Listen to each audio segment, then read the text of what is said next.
வணக்கம் தோழர்களே. குட்டி ஸ்டோரியில நம்ம அக்கா தமிழிசை கதர்ன ஸ்டோரியா பார்க்க போறோம். அது என்னமோ தெரியலங்க, கொஞ்ச நாளாவே அக்கா தமிழிசை தன் கண்ட்ரோலை விட்டுட்டு அவுட் ஆஃப் கண்ட்ரோல் போய் ரொம்ப மோசமா பேச ஆரம்பிச்சிருக்காங்க. இது அவர்களுடைய டிக்னிட்டிக்கு நல்லதில்லை. நாம எப்படி தமிழிசையை பார்த்திருக்கோம் அப்படின்னா வெள்ளந்தியா பார்த்திருக்கோம். அவர்கள் நிறைய பொய் பேச மாட்டாங்கன்னு நம்ம நம்புறோம். வெள்ளந்தியா பார்த்திருக்கோம். என்னதான் இருந்தாலும் நம்ம அக்கான்ற ஒரு உணர்வு அவர்கள் மீது எப்போதும் நமக்கு இருக்கும். எனக்கு இருந்திருக்கு. ஆனா பாருங்க, இப்பெல்லாம் இந்த முழு சந்திரமுகியாக மாறினவர் அவங்க கங்காவை பார் அப்படின்ற மாதிரி முழு சங்கியா இருக்காங்க. ஆரிய பார்ப்பன சங்கியை விட இந்த சூத்திர சங்கி அநியாயத்துக்கு கதறுது. அப்ப வேடிக்கை பார்த்துட்டு உட்காந்துருக்க முடியுமா? தமிழ்நாட்டு மக்கள் போட்டு பொழந்ததை பேச வேணாமா? அக்கா அன்னைக்கு பிரஸ் மீட்ல பயங்கரமா கதறி இருக்காங்க. அதுல அவங்க கேட்ட கேள்வி என்ன தெரியுமா? நாங்க இந்தியாவில் பல மாநிலங்களை ஆட்சி செய்யறோங்க. ஆட்சி செய்யற மாநிலங்களுக்கு நாங்க சாதகமா நடந்துகிட்டோம்னா, அந்த மக்களுக்கு சப்போர்ட்டா இருந்தோம்னா, உடனே எங்களை நீங்க இந்திக்காரங்களுக்கு சப்போர்ட்டா இருக்கீங்க, இந்திக்காரங்களுக்கு ஆளுங்க அப்படின்னு எங்களை சொல்றீங்க. என்னவா இந்திக்காரங்களுக்கு இவங்க அனுசரணையா பேசினா நாம இவங்க இந்திக்காரங்களுக்கு சப்போர்ட்டா இருக்காங்கன்னு குற்றம் சாட்டுறோமா? ஒருபோதும் தமிழ்நாட்டுல ஒரு மாநிலத்தை அழித்தொழிக்க வேண்டும் என்கிற வன்மம் நமக்கு இல்லை. இன்னும் சொல்ல போனா வடகிழக்கு மாநிலங்களுக்கு தனி பட்ஜெட்டை போடுங்கன்னு கேட்கிறோம். அந்த மாநிலங்களை வளர்த்தெடுக்கணும். அங்க பயங்கரவாத குழுக்கள் அதிகமாகவும் தீவிரவாத குழுக்கள் அதிகமா இருக்கிறதுக்கு காரணம் அங்க பெரிய வளர்ச்சி இல்லை என்று நம்ம மனப்பூர்வமா வருந்துரும். எந்த இடத்துல தமிழ்நாட்டுக்காரங்களுக்கு கோபம் வருது சொல்லுங்க? எங்க பணத்தை தூக்கிட்டு போய் சங்கிகள் ஆளக்கூடிய குப்பை ஊர்ல அள்ளி கொட்டுறீங்க பாருங்க. ஒரு வளர்ச்சியும் அங்க நடக்கவே நடக்காது. தெரிஞ்சும் எங்க வரிப்பணத்தை சுரண்டி எடுத்துட்டு போய் அங்க கொட்டும் போது நான் கேள்வி கேட்கிறேன். எனக்கு வரிப்பணத்துல என் ஈவை தராத போது நான் அதை கம்பேர் பண்ணி கேள்வி கேட்கிறேன். என் பணம் எங்க? எனக்கு கொடுக்க வேண்டிய வரிப்பணம் எங்க? நான் இத்தனை லட்சம் கோடி கட்டுறேன், எனக்கு நீ இவ்வளவுதான் கொடுக்குற, ஆனா அவன் ஒண்ணுமே கட்டல, அவனுக்கு இவ்வளவு அள்ளி கொடுக்குற, ஏன் அப்படின்னு கேள்வி கேட்க மாட்டோமா? அப்படி கேள்வி கேட்டா நாங்க எல்லாருக்கும் விரோதிகளா? எதிர்கட்சிகள் ஆளக்கூடிய மாநிலங்கள் எல்லாம் நீங்க ஓரவஞ்சனை பண்ணுவீங்க. அவங்களுக்கு கொடுக்க வேண்டிய நிவாரண நிதிகள் கொடுக்க மாட்டீங்க, கட்டமைப்புக்கான அடிப்படை கட்டமைப்புக்கான நிதி கொடுக்க மாட்டீங்க, கல்வி நிதி கொடுக்க மாட்டீங்க. மருத்துவமனை கட்டுறோம்னு சொல்லிட்டு போட்டு 2015 இருந்து இன்னைக்கு வரைக்கும் 10 வருஷமா அது பாட்டுக்கு இருக்கும், சுற்றுச்சுவர் கூட கட்டாம. அப்ப இதை நாங்க கேள்வி கேட்க மாட்டோமா? அப்படி நாங்க கேள்வி கேட்டா அது உங்களுக்கு எரியுதா? உண்மை என்ன அப்படின்னா, மணிப்பூர்ல பழங்குடி மக்கள் படுகொலை செய்யப்பட்ட போது, இன அழிப்பு செய்த போது அதை குறித்து பேசாத கும்பல் நீங்க. ஆனா அந்த வன்முறையை, அந்த உள்நாட்டு போரை, ஒரு இன அழிப்பை எதிர்த்து போராட்டம் நடத்தியவர்கள் தமிழ்நாட்டுக்காரர்கள். தொடர்ந்து நாடாளுமன்றத்தில் குரல் எழுப்பியவர்கள் தமிழ்நாட்டுக்காரர்கள். ஞாபகம் வைங்க. அதே போல பீகார்லையும் கர்நாடகத்திலையும் ஓட்டு திருட்டு பண்ணி, மகாராஷ்டிராவிலையும் ஓட்டு திருட்டு பண்ணி நீங்க பண்ண அத்தனை சதியையும் கண்டிச்சு கேள்வி கேட்டது தமிழ்நாடு. தொடர்ந்து பேசிக்கிட்டு இருக்கோம், எழுதிட்டு இருக்கோம், போராட்டங்கள் நடத்திட்டு இருக்கோம். அப்போ பக்கத்து மாநிலம் தானே, இல்ல இந்திக்கார மாநிலம் தானே, அங்க என்ன வேணாலும் நடக்கட்டும் அப்படின்னு நாங்க வேடிக்கை பார்த்தது இல்ல. நாங்கள் அவர்களுக்கும் சேர்த்து போராடி இருக்கிறோம். எங்களுக்கு ஓரவஞ்சன்லாம் பண்ண தெரியாது, உங்களை மாதிரி ஓவர் ஆக்டிங் கொடுக்க முடியாது. பஞ்சாப் முதலமைச்சரை ஏன் கூப்பிடுறீங்க?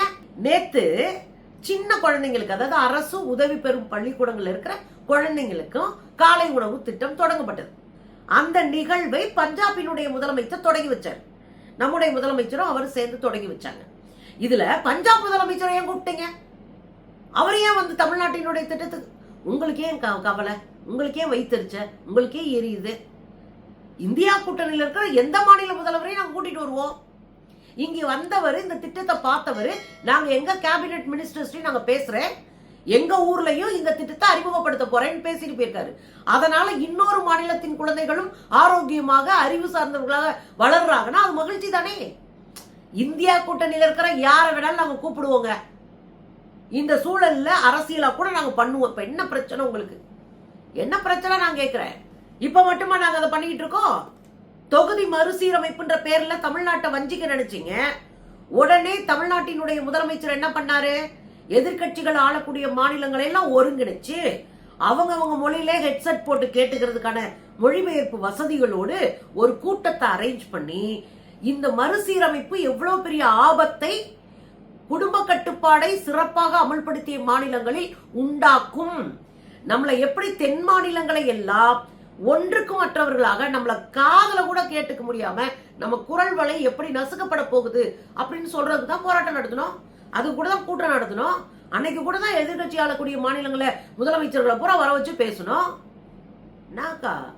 நாளைக்கு கூட தான் ஓட்டு திருட்டுக்கு எதிராக பீகாருக்கு போறாங்க. எதுக்கு கதறீங்கன்னு கேக்குறேன். 2 மாநிலத்தினுடைய ஆளுநரா இருந்து என்னத்தை கண்டீங்க? தெருவில் இப்படி அலைய விட்டுட்டு இருக்காங்க. என்னத்துக்கு கதறிட்டு இருக்கீங்க நான் கேக்குறேன். பீகார்ல ராகுலோட நீங்க எப்படி போய் கலந்துக்கலாம்? இந்த அக்கா கேக்குறாங்க, பீகார்ல ராகுலோட நீங்க எப்படி போய் கலந்துப்பீங்க? அப்படி கலந்துக்கிறதா இருந்தா டிஷர்ட் போங்க. என்ன டிஷர்ட்? ஹிந்தி தெரியாது போடா அப்படின்னு டிஷர்ட் போட்டு போங்க. உதயநிதி ஸ்டாலினும் ஹிந்தி தெரியாது போடா டிஷர்ட்டோட ராகுல் காந்தி கூட போங்க பார்க்கலாம் அப்படின்னு அக்கா கேக்குறாங்க. அக்கா, நாங்களாம் அக்கான்னு மரியாதையோட கூப்பிட்டு இருக்கோம். மும்பிட்டு கூட மூளை இருக்கிறவன் இந்த கேள்வி கேட்க மாட்டோம். நாங்கள் இந்திக்கு எதிரானவர்கள் இல்லை. திரும்ப திரும்ப திரும்ப திரும்ப சங்கிகள் மூளையில ஏத்திக்கங்க. நாங்க எந்த மொழிக்கும் எதிரானவர்கள் இல்லை. நீ விருப்பப்பட்ட எந்த மொழியும் கத்துக்கலாம்.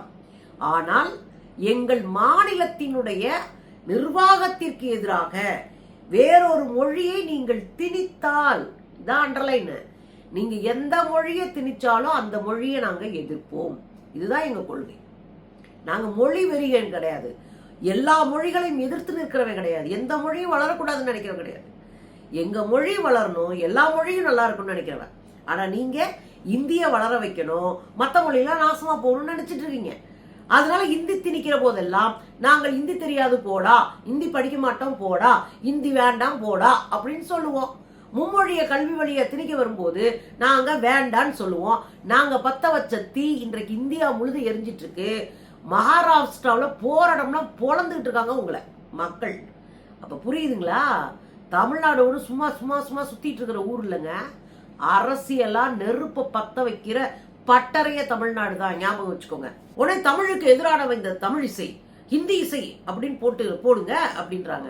ஆமாக்கா, நீங்க என்னைக்கு தமிழுக்கு சப்போர்ட்டா பேசுனீங்க?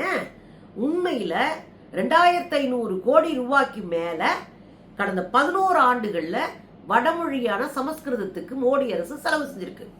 2500 கோடிக்கு மேல. ஆனா தமிழ் மொழிக்கு 120 கோடி தான் செலவழிச்சிருக்கீங்க. ஏன்?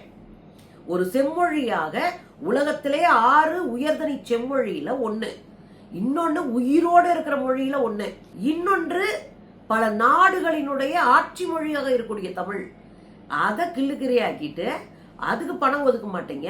எங்க மொழியை அழிச்சு ஒழிக்கிறதுக்கு எல்லா வேலையும் பார்ப்பீங்க. உங்க சென்ட்ரல் கவர்மெண்ட் இருக்கிற பள்ளிக்கூடங்கள் எல்லாம் தமிழ் வாத்தியார பெர்மனண்டா எடுத்த நீங்க இப்ப தமிழ் வாத்தியார்களை அப்புறம் ஒப்பந்த அடிப்படையில எடுப்பீங்க. என்ன நாடகத்தை போட்டுட்டு இருக்கீங்க?